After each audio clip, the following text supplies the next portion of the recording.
Well, he has written books on unauthorized travel destinations, Dizzy Dean, and barbecue. And now Louisville writer and humorist Vince Staten is unwrapping some mysteries of the supermarket in a new book entitled, Can You Trust a Tomato in January? Inside, you'll discover basically everything you wanted to know, and as we found out, some things you didn't about the food at the grocery store. We'll begin right at the top of the food chain with Aunt Jemima Blueberry Waffles. You look for the blueberries, well, You'd assume there was some blueberries in there. But the list of ingredients tell you something else. So there's not a blueberry anywhere, no. Not even a bit of a blueberry. No, it's a little piece of sugar dough that's artificially flavored, artificially colored. And you can see, there it is, right there on the package. And now to the bottom of the food chain. Velveeta was invented around 1910 as a use for waste products in the regular cheese-making process. So you've got some of the runoff from making cheese. Then they put in unripened cheese.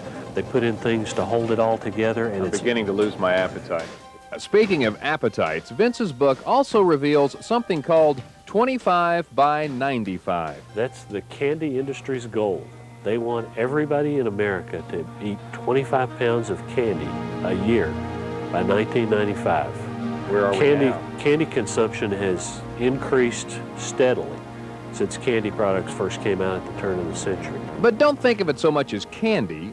Think of the protein. So you can get your minimum daily requirement of protein by eating, I think, 24 Snicker bars a day. All? The good news is that they use top quality ingredients. At one time, they got their chocolate from the same people who supplied Godiva chocolate. 200 billion of these have been sold since they came out at the turn of the century. Enough calories, 400 million pounds of worth of calories. City of Philadelphia. Just exactly where did Vince come up with all these pithy facts? I read a lot of magazines that your normal person doesn't read. I read Progressive Grocer, Beverage World Gazette, Plastics World, Snack Food. Vince's book is a veritable cornucopia of supermarket trivia and interesting information. For instance, in this particular brand of lemon pepper seasoning, what would you think the main ingredient would be? Perhaps lemon flavoring or pepper? Try salt. And speaking of lemon, which would you think would contain more lemon?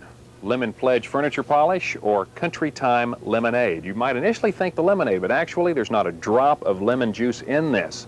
In other words, there's more lemon in this 12-ounce can of Lemon Pledge than in the 2 gallons of lemonade you could make with this. I'm afraid, after reading Vince's book, a trip to the store will never be the same.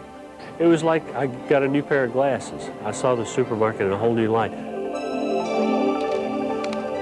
Isn't it interesting that we went throughout the entire grocery store and never once managed to put an item in our cart? Well, after that information, who would want to? We kept our cart. So lots of interesting stuff in there. For instance, a non-sort of food-related fact, you can get an egg, put it between your palms, and you cannot crush it. You do not have the strength to crush that thing.